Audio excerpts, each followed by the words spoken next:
যে জাতীয় শোক দিবস এই স্বৈরাচারী ফ্যাসিস্ট সরকারের যে নেওয়া সিদ্ধান্ত সেটা বাতিল করে এবং ওই দিন সরকারি যে ছুটি ছিল সেটাও বাতিল করে এর নেওয়া সিদ্ধান্তগুলো স্বাভাবিকভাবেই গণবিরোধী। আমরা 15ই আগস্ট শোক দিবস সহ বিভিন্ন গুরুত্বপূর্ণ সিদ্ধান্ত যে সরকার নিয়েছে সেগুলো রিভিউ করতে বলেছি এবং আমরা সহ এখন পর্যন্ত যতগুলো রাজনৈতিক দল আজকের এই সভায় অংশ নিয়েছে প্রধান উপদেষ্টা এবং অন্যান্য উপদেষ্টাদের সাথে তারা পরিষ্কারভাবেই বলেছে 15ই আগস্ট এই আগস্ট হচ্ছে জাতীয় বিপ্লবের মাস। আমরা আগস্ট বিপ্লব হিসেবে এই মাসকে উদযাপন করতে চাই। এটা আমাদের শোকের নয়, এটা আমাদের সুখের এবং শান্তির মাস।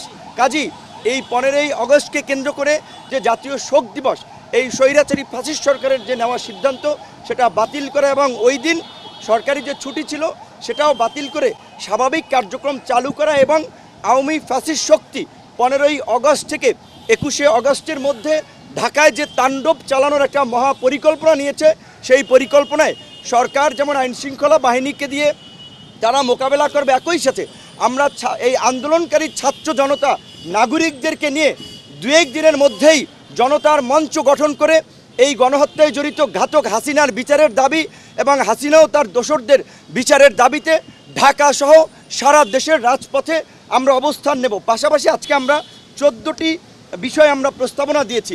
দেশের বর্তমান প্রেক্ষাপটে অর্থনৈতিক স্থিতিশীলতা ফিরিয়ে আনতে কোনো ব্যবসায়ীর উপরে আপনার হয়রানি না করা, সবাইকে নিয়ে মতবিনিময়ের মাধ্যমে ব্যবসায়ীদের স্বাভাবিক কার্যক্রমের সুযোগ দেওয়া, 64 জেলা এবং 650 উপজেলা এবং থানা পর্যায়ে ওসি, ইউএনও, ডিসি, এসপিদের যারা এই সরকারের সহযোগী ছিল তাদেরকে পরিবর্তন করে সৎ, সাহসী, দক্ষ অফিসারদেরকে নিয়োগদানের মাধ্যমে প্রশাসনিক স্থিতিশীলতা ফিরিয়ে আনা, প্রশাসনের মধ্যে যে পাল্টা এবং অভ্যুত্থানের যে চেষ্টা করা হচ্ছে সেগুলোকে রুখে দেওয়া, এরকম 14টি দাবি আমরা দিয়েছি এবং সর্বশেষ যেটি আমরা কথাটি বলেছি দ্রুত সময়ের মধ্যেই রাষ্ট্র সংস্কার ও জাতীয় নির্বাচনের রোডম্যাপ প্রদান এবং এই যে আওয়ামীপন্থী যে সংখ্যালঘুদের একটি অংশ আপনার যে বিভিন্ন ধরনের প্রপাগান্ডা এবং বিভ্রান্তি ছড়াচ্ছে, নির্যাতন, হামলা মামলার এবং সেটাকে প্রমোট করছে ভারতীয় কিছু মিডিয়া, এই বিষয়ে আমরা সরকারকে জানিয়েছি এবং আমরা অনুরোধ করেছি সংখ্যালঘুদের এই হামলা মামলার বিষয়ে তদন্ত করার জন্য একজন সংখ্যালঘু বিচারপতি কিংবা বিশেষ ব্যক্তির নেতৃত্বে একটি তদন্ত কমিটি করে এই ঘটনার বিষয়ে আপনার ব্যবস্থা নেওয়ার এবং উপদেষ্টাদেরকেও আমরা সংখ্যালঘুদের সাথে মত বিনিময় করার আহ্বান জানিয়েছি। কারণ বিপ্লব উত্তর বাংলাদেশে কেউ অনিরাপদ নয়, সকলে নিরাপদ এবং সকলকে নিয়েই আমরা আগামীর বাংলাদেশ গড়ে তুলব এবং সেই বাংলাদেশ মানবিক সমৃদ্ধ বাংলাদেশ গঠন করার জন্য উপদেষ্টাদের যেই সময় প্রয়োজন, যেই সহযোগিতা প্রয়োজন তার সবটুকুই সব রাজনৈতিক দল করবে, সেই কমিটমেন্ট উপদেষ্টাদেরকে তারা করেছে।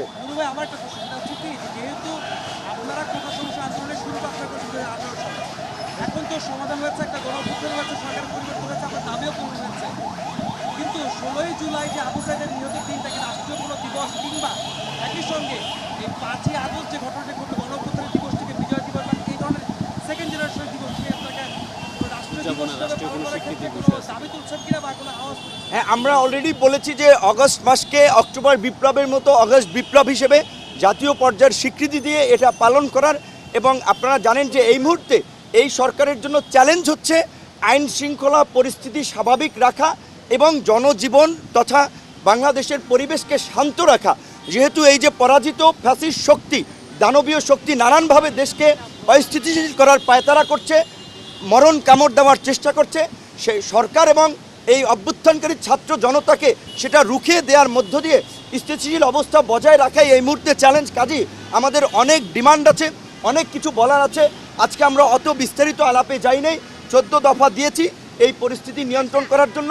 15ই আগস্ট নিয়ে যেহেতু আপনার 2-1 দিনের মধ্যেই দিবসটি আসছে সে বিষয়ে সব রাজনৈতিক দল বলেছে, আমরা সেই বিষয়ে সিদ্ধান্ত দিয়েছি আবু সাইদ সহ নিহত সকলের পরিবারকে যথাযথ ক্ষতিপূরণ দেওয়া, দ্বিতীয় মুক্তিযুদ্ধের বীর শহীদদের সঠিক তথ্য এবং তালিকা করা, মুক্তিযুদ্ধের শহীদদের মতো যেন তাদের প্রতি অবিচার করা না হয়, ভুল তথ্য না থাকে, সেই বিষয়গুলো আমরা জানিয়েছি। উপদেষ্টারা কাজ করবে। এখন স্থিতিশীলতা, শান্তি ও স্থিতিশীলতা ফিরিয়ে আনা এবং ফ্যাসিস্ট আওয়ামী শক্তি যেন মাথা চাড়া দিয়ে উঠতে না পারে, পাড়া মহল্লায়, জেলা উপজেলায় সেই কাজটি করাই এখন ছাত্র জনতা নাগরিক সবার দায়িত্ব। এখন দেখেন আমরা তাদেরকে বলেছি যে আপনার এই দ্রুত সময়ের মধ্যে না, আমরা এই মুহূর্তে উপদেষ্টাদেরকে বিব্রত করা বা চাপে রাখার জন্য সময় কিংবা টাইম ফ্রেম নিয়ে কোনো আলোচনা করি নেই, বরঞ্চ তাদেরকে আমরা শতভাগ কনফিডেন্স দিয়েছি তাদের যতটুকু সময় এবং এই অভ্যুত্থানকারী জনতার পক্ষ থেকে যত ধরনের সহযোগিতা আমরা করব। আমরা এটা নিয়ে অস্থির নয়, অন্যদেরকে আমরা ধৈর্য ধরার আহ্বান জানাবো। ডক্টর মোহাম্মদ ইউনূস ক্ষমতা লোভী না, তিনি ক্ষমতায় থাকবেন না। আপনার 111-এও তাকে দায়িত্ব নেওয়ার জন্য বলা হয়েছিল, তিনি নেন নাই। আজকে আমাদের অনুরোধে নিয়েছে, যেটা তিনি বলেছেন যে তোমাদের অনুরোধে তোমাদের কারণেই আমি দায়িত্ব এসেছি, কাজে আমাদের তার প্রতি পূর্ণ আস্থা এবং বিশ্বাস আছে। না, আমার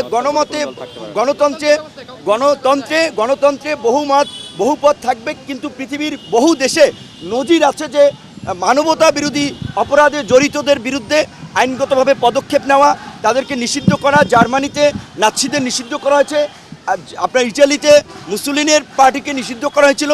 এবং আমরা বলেছি এই যে বিচার হবে, জাতিসংঘ আপনারা জানেন পূর্বেই একটা আন্তর্জাতিক তদন্ত করার আগ্রহ পোষণ করেছে। এই মানবতা বিরোধী অপরাধেও আমরা আন্তর্জাতিক সংস্থাকে যুক্ত করেই তদন্তের একটা নিরপেক্ষ তদন্ত এবং দায়ীদের বিরুদ্ধে সেটা প্রশাসন এবং রাজনৈতিক দল সকলকে যুক্ত করে বিচারের মুখোমুখি করার আহ্বান। না, এইটা তো আপনার শেখ হাসিনার গঠন করা একটা পাপেট বিচার ব্যবস্থা, পাপেট প্রশাসন। এই প্রশাসনকে ঢেলে সাজানোর জন্যই কিন্তু আমরা বলেছি বিচার বিভাগ সহ প্রশাসনের সর্বস্তরে এই ফ্যাসিস্টের সহযোগীদের চিহ্নিত করে দ্রুত চাকরিচ্যুত করা, তাদের বিরুদ্ধে পদক্ষেপ নেওয়া এবং সৎ দক্ষ পেশাদার অফিসারদেরকে দায়িত্ব দিয়ে আইনশৃঙ্খলা পরিস্থিতি স্বাভাবিক আনা, এই দায়িত্ব আমরা সুস্পষ্টভাবে আমাদের 14 দফার মধ্যে জানিয়েছি।